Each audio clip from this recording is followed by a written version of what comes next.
بسم اللہ الرحمن الرحیم۔ ایک علاقے میں ایک بابا جی کا انتقال ہو گیا۔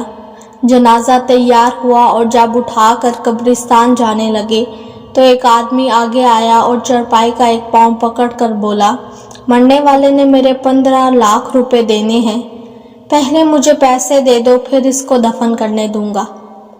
اب تمام لوگ کھڑے تماشا دیکھ رہے تھے۔ بیٹوں نے کہا، مرنے والے نے ہمیں کوئی ایسی بات نہیں بتائی کہ وہ مقروض ہے، اس لیے ہم پیسے نہیں دے سکتے۔ مرنے والے کے بھائیوں نے کہا، جب بیٹے ذمہ دار نہیں تو ہم کیوں دیں؟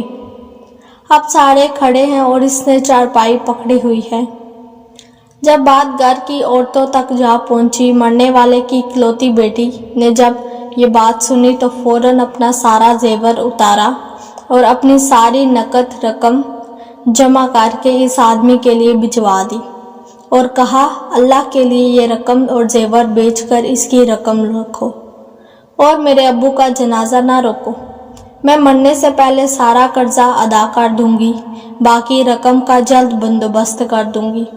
اب وہ شخص کھڑا ہوا اور سارے مجمع کو مخاطب کر کے بولا، اصل بات یہ ہے کہ میں نے مرنے والے سے 15 لاکھ لینے نہیں بلکہ اس کے 15 لاکھ دینے ہیں، اور اس کے کسی وارث کو میں جانتا نہ تھا، تو میں نے یہ کھیل کھیلا۔ اب مجھے پتہ چل چکا ہے اس کی وارث ایک بیٹی ہے اور اس کا کوئی بیٹا اور کوئی بھائی نہیں۔ اب بھائی منہ اٹھا کر اسے دیکھ رہے تھے اور بیٹے بھی۔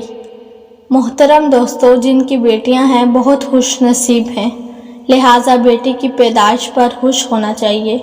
بیٹیوں کی شریعت میں بہت فضیلت بیان کی گئی ہے۔